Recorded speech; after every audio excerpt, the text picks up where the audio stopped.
حیدر کرار کا فرزند،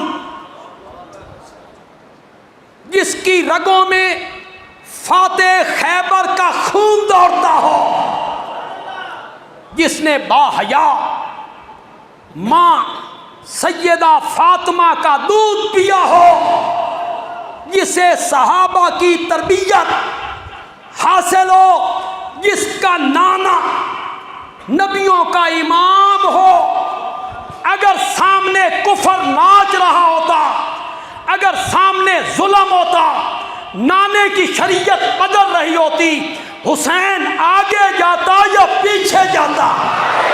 بولو بولو، زور سے بولو۔ دھوکہ دینے کے لیے ہو سکتا ہے جعلی خطوط تیار کیے گئے ہوں۔ انہوں نے کہا ہمیں کوئی پتہ نہیں۔ یہاں حضرت حسین کو وہ ایک ایک صحابی یاد آیا جنہوں نے مکے سے نکلتے ہوئے حضرت حسین کو روکا تھا۔ ابن عباس یاد آئے، ابن عمر یاد آئے، ابو سعید خدری یاد آئے، ابو واقد لیثی یاد آئے، محمد ابن علی یاد آئے کہ میرے ساتھ دھوکہ ہو گیا، میرے ساتھ دھوکہ ہو گیا، فریب ہو گیا میرے ساتھ۔ یہاں حضرت حسین رضی اللہ تعالیٰ عنہ نے ابن سعد کے سامنے 3 شرطیں پیش کی۔ زور سے بولو۔ میں کوئی ریت کی دیوار پہ پاؤں رکھ کے بات کر رہا ہوں، یوں ہی ہوائی باتیں کر رہا ہوں؟ میں یہ کہہ رہا ہوں راوی آکھدہ خیمے چو آواز آئی، میں اس طرح کی دلیل دے رہا ہوں۔ سنو حوالے۔ آپ کو یہ میری تقریر نوٹ ہو رہی ہے، فیس بک کے ذریعے انشاءاللہ 1-2 دن کے بعد نشر ہو جائے گی، یہاں ہر چیز محفوظ ہو جائے گی۔ 3 شرطیں پیش کی حضرت حسین نے۔ کتنی شرطیں؟ حضرت حسین نے کتنی شرطیں پیش کی؟ زور سے بولو، زور سے بولو۔ یہ کہہ دینا کوئی یہ شرط نہیں ہے جی۔ دیکھیں کچھ مدت پہلے جو کالجوں میں پڑھائی جاتی تھی نا تاریخ، اس میں جو کربلا کا واقعہ ذکر تھا نا، اس میں بھی یہ 3 شرطیں تھیں۔ اب انہوں نے نکال دی ہوں تو مجھے پتہ کوئی نہیں۔ پہلے اخباروں میں جو مضامین چھپتے تھے اس میں بھی یہ 3 شرطیں لکھی ہوتی تھی۔ آپ ہو سکتا ہے آپ نہ لکھیں صحافی ان شرطوں کو، تم ان شرطوں کو لکھو تو تمہارا موقف غلط ٹھہرتا ہے۔ حضرت حسین رضی اللہ تعالیٰ عنہ نے پہلی شرط رکھی، مجھے واپس جانے دو، میں جہاں سے آیا ہوں وہاں چلا جاتا ہوں۔ بولو پہلی شرط کون سی ہے؟ کوئی ہوائی باتیں کر رہا ہوں؟ تاریخ کی کتابوں سے ہٹ کے کر رہا ہوں؟ مجھے واپس جانے دو، واپس، میں جہاں سے آیا ہوں وہاں چلا جاتا ہوں۔ بندیالوی ایک بات پوچھنا چاہتا ہے، سب نے اللہ کے ہاں جانا ہے، اللہ کو جواب دینا ہے، سیدھی بات کہو۔ میری بات غلط ہو تو اٹھ کے کہہ دو غلط ہے بندیالوی صاحب، صحیح ہو تو جواب دو۔ حیدر کرار کا فرزند، جس کی رگوں میں فاتح خیبر کا خون دوڑتا ہو، جس نے باحیا ماں سیدہ فاطمہ کا دودھ پیا ہو، جسے صحابہ کی تربیت حاصل ہو، جس کا نانا نبیوں کا امام ہو، اگر سامنے کفر ناچ رہا ہوتا، اگر سامنے ظلم ہوتا، نانے کی شریعت بدل رہی ہوتی، حسین آگے جاتا یا پیچھے جاتا؟ بولو بولو، زور سے بولو۔ ان کے ٹائٹل کبھی کبھی دیکھ لیتا ہوں۔ آج میں نے ایک ٹائٹل دیکھا جو جناب کی طرف سے لگا ہوا تھا کہ کربلا میں کوئی جنگ نہیں ہوئی، تو اس پہ میں ذرا حیران ہوا، ششدر ہوا۔ تو میں نے اس کو، وہ تھا بھی 8 منٹ کا، تو وہ میں نے سارا سنا۔ محترم جناب مولانا عطا اللہ بند علی صاحب، آپ نے ایک تو جمہور امت سے ہٹ کے بات کی کہ کربلا میں کوئی جنگیں نہیں ہوئی، بلکہ وہ جو کوفی ان کے ساتھ تھے انہوں نے ان کو قتل کر دیا۔ دوسری بات آپ نے فرمائی کہ کربلا تو کوفے کے راستے میں آتا ہی نہیں، کربلا دمشق کے راستے میں آتا ہے۔ تو یہ میں نے دونوں نقشے گوگل سے نکلوا کر ان کو بڑا کر کے آپ کی خدمت میں پیش کیے ہیں۔ کچھ اس انداز سے جنگ جیت کے گیا ہے کربلا میں محمد کا بیٹا حسین۔ حسین دنیا میں مذہب دو منوا گیا ہے، حسین دنیا میں فرقے دو منوا گیا ہے کہ اب دنیا میں مذہب قیامت تک دو چلیں گے، ایک حسین کا مذہب چلے گا، ایک یزید کی سوچ چلے گی۔ اب لہٰذا یہ مجلسیں ہم لاؤڈ سپیکر لگا کے پنڈال سجا کے ہر مسلمان کو دعوت دیتے ہیں، جو کوئی حسین کا ہونا چاہے وہ مجلس شبیر میں آئے۔ مجلسیں شیعہ کرنے کے لیے نہیں ہوتی،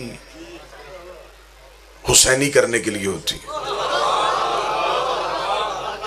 حسینی بندہ ہاتھ باندھ کے بھی ہو سکتا ہے، حسینی ہندو بھی ہو سکتا ہے، حسینی عیسائی بھی ہو سکتا ہے، کیونکہ جو مذہبوں کے تابع ہوں وہ اور ہوتے ہیں۔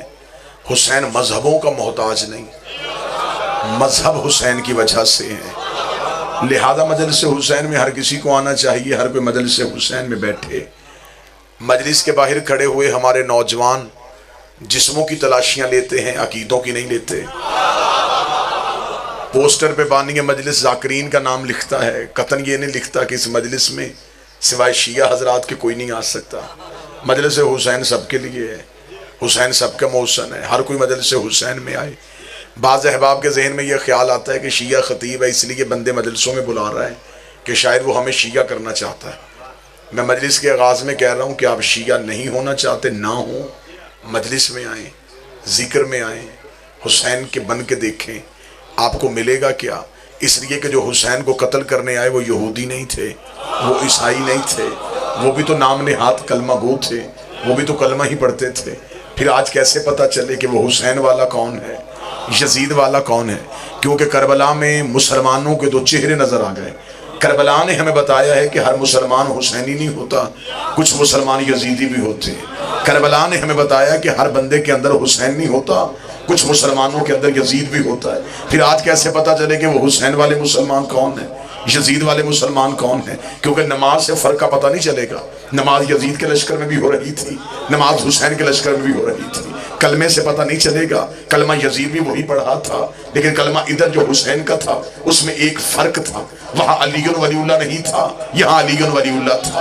وہ ولایت کا انکار کر رہا تھا، یہ ولایت کا پرچار کر رہا تھا۔ بلکہ قرآن میں لکھا ہے کہ جب حضرت ابراہیم کو آگ میں پھینکا جا رہا تھا تو ایک چھوٹا سا پرندہ اپنی چونچ میں پانی کا قطرہ لے کے اس دہکتی ہوئی آگ کے اوپر آ رہا تھا۔ باقی پرندوں نے رستہ روک کے پوچھا کہاں جا رہا ہے؟ اس نے کہا وہ جو سامنے آگ لگی ہے اسے بجھانے جا رہا ہوں۔ پرندوں نے دیکھا تجھے اپنی حیثیت یاد ہے، تجھے اپنی اوقات یاد ہے، وہ میلوں میں لگی ہوئی آگ تیرے قطرے سے بجھے گی؟ اس نے کہا پتہ مجھے بھی ہے، بجھنی کوئی نہیں، جانا میں نے پھر بھی آگ کے اوپر ہے۔ انہوں نے کہا آگ میں جا کے کرے گا کیا؟ اس نے کہا کم از کم قطرہ پھینک کے اللہ کو گواہ تو بنا لوں گا کہ میرا تعلق ابراہیم سے تھا، نمرودیوں سے نہیں تھا۔ اس لیے ذکر حسین میں آیا کر تاکہ اللہ کو گواہ بنائے کہ تیرا تعلق حسین سے تھا، یزیدیوں سے نہیں تھا۔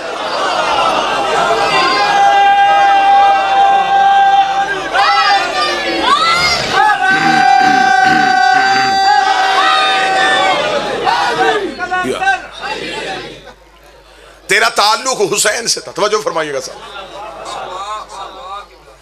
یہ مجلسیں صرف اس فکر کے لیے ہیں، سنی ہو اہل حدیث ہو مجلسوں میں آؤ، اپنا تعلق حسین سے ثابت کرو۔ امام حسین صاحب کے محسن ہے۔ جو بندہ نماز ہاتھ باندھ کے پڑھتا ہے وہ کہتا ہے کہ میری ٹھیک ہے، اور جو ہاتھ کھول کے پڑھ رہا ہے اس کی غلط ہے۔ جو ہاتھ کھول کے پڑھتا ہے وہ کہتا ہے میری ٹھیک ہے، باندھنے والے کی غلط۔ جھگڑے یہ بہت پرانے ہو گئے کہ نماز کس کی غلط ہے کس کی ٹھیک ہے۔ پہلے یہ طے کرو کہ امام کس کا ٹھیک ہے۔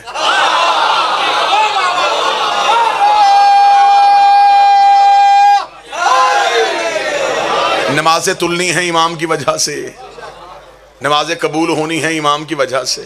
توجہ صاحبان، آپ فرماتے جائیں گے تو میں دو چار جملے پڑھوں۔ نماز اسی کی قبول ہوگی جس کا امام اچھا ہوگا، نماز اسی کی قبول ہوگی جس کا امام ٹھیک ہوگا۔ ہمیں فخر ہے، ہمیں کوئی شرمندگی نہیں، ہمارے 12 ہیں، 12 کے 12 سید ہیں، 12 کے 12 پاک ہیں، 12 کے 12 وارث ہیں۔ اب زمانہ یہ مجلسوں سے خوف کیوں کھا رہا ہے؟ ذرا ایک لمحے کے لیے یہ بھی سمجھیے گا، خرچ ہم خود کرتے ہیں، 4 دیواری کے اندر مجلس ہوتی ہے، پھر بھی زمانے کو تکلیف ہے مجلس نہ ہو، جلوس نہ آئے، ماتم نہ ہو۔ ماتم ہم اپنے سینے پہ کرتے ہیں، تکلیف اس ماتمی کو نہیں ہو رہی جس کے سینے پہ ہاتھ لگ رہا ہے، وہی تکلیف کہیں اور جا رہی ہے۔ چھری ماتمی اپنی کمر پہ مارتا ہے، جس کی کمر پہ ضرب لگ رہی ہے اسے درد نہیں ہو رہا، کلیجہ کسی اور کا زخمی ہو رہا ہے۔ مجھے سمجھ نہیں آ رہی تھی کہ ماتم ہمارا ہے، مجلسیں ہماری ہیں، جلوس ہمارے گھروں سے نکلتا ہے، آخر زمانے کو تکلیف کیا ہے۔ بلکہ پچھلے دنوں بھی محرم سے پہلے ایک مولوی کا ویڈیو بیان آیا تھا، اسے کہا یہ ماتمی جلوس گھروں میں رہنے چاہیے، انہیں بازاروں میں نہیں آنے دینا چاہیے۔ تو کھل کے بتا تو صحیح ہمیں، تجھے ہم سے نفرت ہے یا حسین سے نفرت ہے؟ اگر تجھے حسین ہی کی وجہ سے تکلیف ہے تو پھر بات کھل کے کر لیتے ہیں۔ گجرات کا اتنا نمائندہ مجمع میرے سامنے ہے، پھر ایسے کر لیتے ہیں، ہم حسین کی مجلس کرواتے ہیں، تو یزید کا جلسہ کروا لے، میں حسین کا ممبر سجاتا ہوں تو یزید کا ممبر سجا لے، میں حسین کی ماں کا کردار بتاتا ہوں تو یزید کی ماں کا کردار بتا۔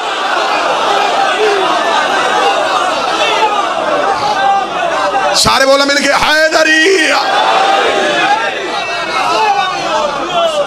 پھر کھل کے آؤ نا، وجہ بتاؤ کہ وجہ کیا۔ آپ زندہ و سلامت، بسم اللہ سر آئے، پھر کھل کے بات کریں کہ وجہ کیا ہے۔ یزید کا دفاع کرنا ہے، پھر کھل کے کرو۔ وہ بندہ ہم سے پوچھتا جسے گھر میں کوئی نہیں پوچھتا، شیعوں نے قتل کیا، شیعوں نے قتل کیا، شیعوں نے قتل کیا، رٹ لگائی ہوئی ہے۔ میں امام حسین کا سب سے چھوٹا ماتمی ہوں، نہ ذاکر نہ خطیب۔ ایسے کر لیتے، کسی جگہ پہ جگہ طے کر لیتے ہیں، کتابیں میں لے آتا ہوں، ذرا پتہ کر لیتے ہیں کہ قاتل کا شجرہ کہاں سے نکلتا ہے۔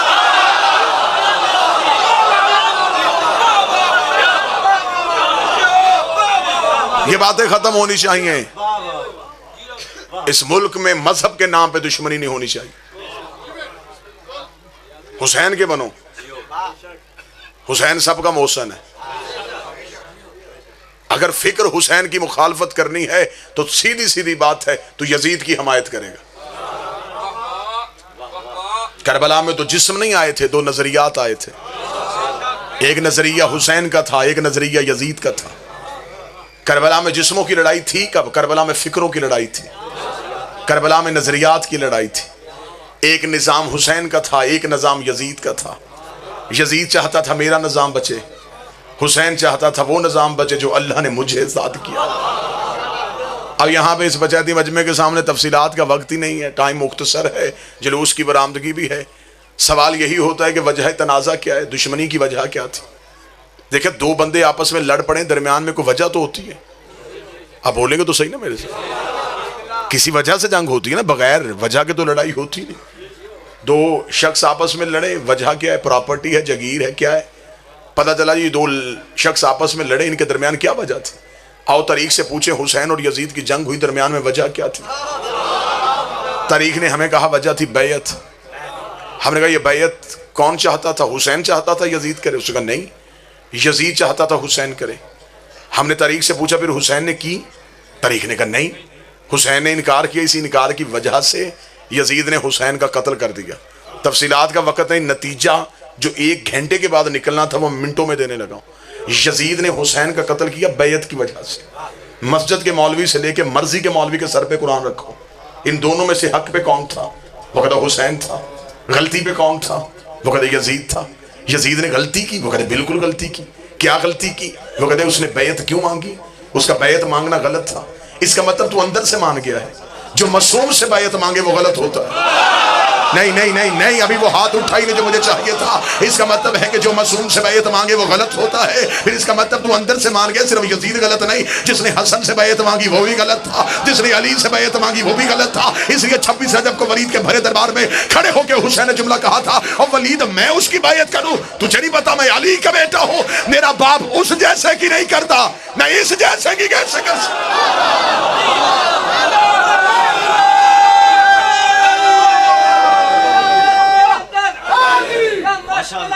بسم اللہ صاحب متوجہ ہیں صاحبان؟ وجہ تھی بیعت، حسین نے نہیں کی، یزید چاہتا تھا کرے۔ اگر یزید حسین سے بیعت لے لیتا تو پھر تاریخ یہ نہ لکھتی صرف حسین نے بیعت کی، پورے نظام نے بیعت کر لی، کیونکہ حسین کا ہاتھ اکیلا ہاتھ نہیں، حسین کے ہاتھ پہ حسن کا ہاتھ، حسن کے ہاتھ پہ علی کا ہاتھ، علی کے ہاتھ پہ رسول کا ہاتھ، رسول کے ہاتھ پہ ابراہیم کا ہاتھ، ابراہیم کے ہاتھ پہ موسیٰ کا ہاتھ، موسیٰ کے ہاتھ پہ آدم کا ہاتھ تھا۔ اگر حسین بیعت کر لے تو جو بیعت مانگ رہا تھا ہاتھ اس کا بھی اکیلا نہیں تھا، اس کے ہاتھ پہ اس کے باپ کا ہاتھ تھا، اس کے ہاتھ پہ اس کے دادے کا ہاتھ تھا، اس کے ہاتھ پہ نمرود کا ہاتھ تھا، اس کے ہاتھ پہ فرعون کا ہاتھ تھا، اس کے ہاتھ پہ ابلیس کا ہاتھ تھا۔ اگر حسین بیعت کرتا تاریخ یہ نہ لکھتی حسین نے یزید کی بیعت کر لی، تاریخ لکھ دی تھی اس کے باپ کی علی نے کر لی تھی، رسول نے ابو سفیان کی کر لی تھی، ابراہیم نے نمرود کی کر لی تھی، موسیٰ نے فرعون کی کر لی تھی، آدم نے ابلیس کی کر لی تھی۔ حسین نے ہاتھ پیچھے کر کہا میرا ہاتھ نہیں، وارث انبیاء کا ہاتھ، تجھے کس نے کہا یہ میرا ہاتھ، یہ نبیوں کے وارث کا ہاتھ۔ اور حسین نے بیعت کی نہیں، لوگوں نے سمجھا کہ شاید حسین قتل ہو گئے تو معاذ اللہ حسین ہار گئے، حسین جیتے۔ میں مثال دے دیتا ہوں اور بڑی سادہ کر کے دے دیتا ہوں تاکہ یہ مجمع سمجھ جائے، اور جتنے میرے اہل سنت بھائی بیٹھے ہیں وہ یہاں سے یہ فکر لے کے جائیں۔ دو شخص ایک پراپرٹی کے لیے لڑ رہے ہوں اور وہ مقدمہ عدالت میں چلا جائے، چھوٹی عدالت سے ایک فریق جیت جائے ایک ہار جائے، جو جیتا وہ خوش، جو ہارا وہ پریشان۔ جب باہر نکلا تو ہارنے والے نے کہا میں ابھی بھی نہیں ہاروں گا، میں ہائی کورٹ میں جاؤں گا، شاید میں وہاں سے جیت جاؤں۔ جیتنے والے کو بھی پیچھے ہائی کورٹ جانا پڑا، ہائی کورٹ میں پھر وہی جیت گیا جو پہلے جیتا تھا، وہ پھر ہائی کورٹ سے خوش ہو کے نکلا۔ جو وہاں سے ہارا تھا وہ پھر پریشان ہو کے نکلا، اس نے کہا نہیں ہاروں گا ابھی بھی نہیں، ایک رستہ ابھی بھی ہے، میں سپریم کورٹ میں جاؤں گا، ہو سکتا ہے میں وہاں سے جیت جاؤں۔ جو دو عدالتوں سے جیتا تھا وہ مطمئن ہو کے گھر آ گیا، اس نے کہا مجھے اب کہیں جانے کی ضرورت ہی نہیں، میں دو عدالتوں سے جیت گیا ہوں۔ کسی پڑھے لکھے نے مشورہ دیا عقل کر، اگر تو وہاں نہ گیا تو سمجھ یہ دونوں عدالتوں سے ہار گیا، اگر وہاں جیت گیا تو سمجھ ساری عدالتوں سے جیت گیا، تجھے وہاں جانا پڑے گا، اگر وہاں بھی نہ تو جیتا تو پھر سمجھ پہلی عدالت سے بھی ہار گیا، دوسری عدالت سے بھی ہار گیا۔ یہ مثال دی تھی تاکہ نتیجہ آسان ہو سکے۔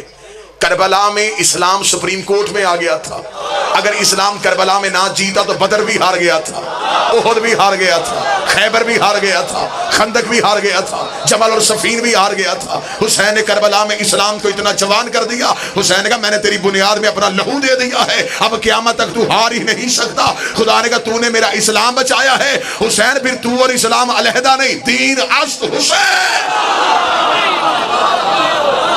اب دین صرف حسین۔ اب حسین دین سے نہیں، دین حسین سے۔ حسین نمازی نہیں، حسین نماز تھا، حسین قاری نہیں، حسین قرآن تھا۔ آج بندے سوال کرتے صرف حسین حسین کرنے سے آپ کو کیا ملتا ہے، صرف حسین حسین کرنے سے کیا ملتا ہے؟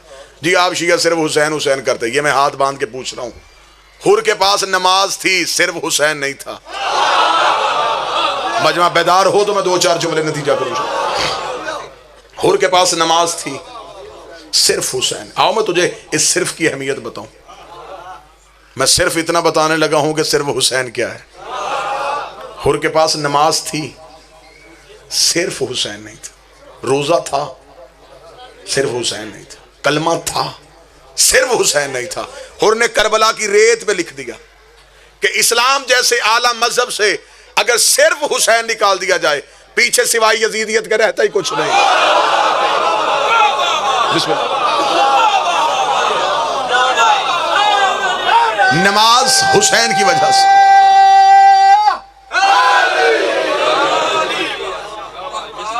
اسلام جسم ہے، حسین اس کی روح ہے۔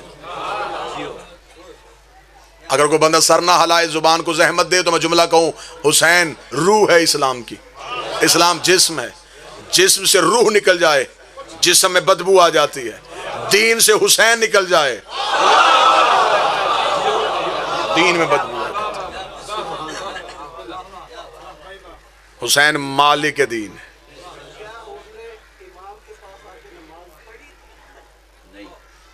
ستر میرے بھائی نے سوال کیا ہے، اب بڑا مشکل ہے ممبر پہ حسین کے اختیار پڑھنا، کیونکہ زمانہ برداشت نہیں کرتا حسین کے اختیار پڑھنا. انہوں نے مجھے اشارہ کیا تو میں ستر کہنے لگا ہوں. نبی کے پاس جتنے بیٹھے تھے وہ سارے رضی اللہ بنے تھے. میں نے بڑی ہمت کر کے صدر کہی ہے، میں نے مجمع پہ اعتماد کیا ہے. ہاں میرے اعتماد کو ٹھیس نہ پہنچانا، میں نے تمہارے عقیدوں پہ اعتماد کیا ہے. نبی کے پاس جتنے بیٹھے تھے سارے رضی اللہ بنے تھے. کہاں جا کے میں حسین پڑھوں؟ اور کون کان ہے جو حسین سنے گا؟ حسین نے ایک بھی رضی اللہ نہیں کیا. حسین نے حر بھی علیہ السلام کر دیا، حسین نے سعید بھی علیہ السلام کر دیا، حسین نے نافع بھی علیہ السلام کر دیا. حسین نے کربلا میں اپنے سارے ساتھی علیہ السلام کر کے زمانے کو بتایا ہے علیہ السلام یا خدا بناتا ہے یا پھر حسین بناتا ہے.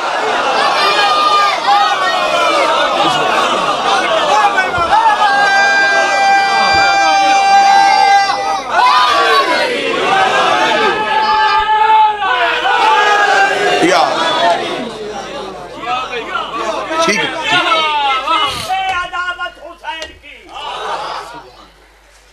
ممکن نہیں کسی سے عداوت حسین کی سانسوں میں بٹ رہی ہے سخاوت. بازار کے ہجوم سے کہہ دو خاموش رہے، قرآن کر رہا ہے طلاق. بس آخری نتیجہ اور یہیں پہ دو سطریں دو سطریں یہیں پہ مصیبت کی پڑھوں گا. کچھ انتظامی امور ہوتے ہیں اور ہم بڑے پرامن لوگ ہیں. ہم ہر اس بندے کا شکریہ ادا کرتے ہیں جو حسین کی عزاداری میں ہمارا ساتھ دیتا ہے. کہ صبح سے لے کے شام تک جو پولیس کے نوجوان بھی پہرا دیتے ہیں ہم ان کے بھی مشکور ہیں، کیونکہ ہم وہ قوم ہیں جو محسن کا قرض نہیں رکھتے. حسین نے سارے علیہ السلام کیے، لمحے میں علیہ السلام کیے. اب میرا بھائی پوچھ رہا تھا کہ حر نے کیا کیا تھا؟ جو نماز پڑھ کے اللہ کو راضی کرے وہ رضی اللہ ہوتا ہے، اور جن پہ اللہ سلام کرے وہ علیہ السلام ہوتا ہے. حسین کے ساتھیوں کو اللہ نے سلام کیا ہے، خدا نے سلام کیا ہے. ایک ہی لمحے میں اگلی سطر پڑھ دیتا ہوں. بادشاہ حسین کی عزت قسم لوگوں نے سمجھا کہ شاید کربلا ایک واقعہ تھا، کربلا کے راز ہی نہیں پڑھے، کربلا کی حقیقت ہی نہیں سمجھی. کتابیں لکھتی ہیں کہ شب عاشور جب حسین فہرست بنا رہے تھے نا اپنے ساتھیوں کی، آپ نے مجبور کیا تو میں سطر آپ کی محبت میں پڑھنے لگا ہوں، ورنہ میں کبھی نہ پڑھتا. حسین کے ساتھیوں کی جب فہرست بن رہی تھی تو حسین کے لشکر میں ایک ایسا بندہ بھی تھا جو حسین کا صحابی نہیں تھا، بلکہ حسین کے ایک نوکر کے گھوڑے کو پانی پلاتا تھا. حسین کا ایک صحابی کربلا میں آیا تھا، وہ ساتھ اپنے ایک نوکر لے کے آیا تھا، مذہب کے اعتبار سے وہ عیسائی تھا، وہ گھوڑے کو پانی پلاتا تھا، اس کے جانور کی خدمت کے لیے آیا تھا. جب حسین نے شب عاشور فہرست بنائی اس عیسائی کی آنکھ میں آنسو آیا. حسین نے اپنا رحمت والا چہرہ اس کی طرف کیا. حسین نے کہا کیوں رویا ہے؟ اس نے کہا کاش میں بھی اس قابل ہوتا، میں بھی وہاں ہوتا. حسین کا کلمہ کس کا پڑھتا ہے؟ اس نے کہا عیسیٰ کا. حسین کا میری نظر پڑ گئی ہے، عیسیٰ بھی علیہ السلام ہے، آج سے تو بھی علیہ السلام.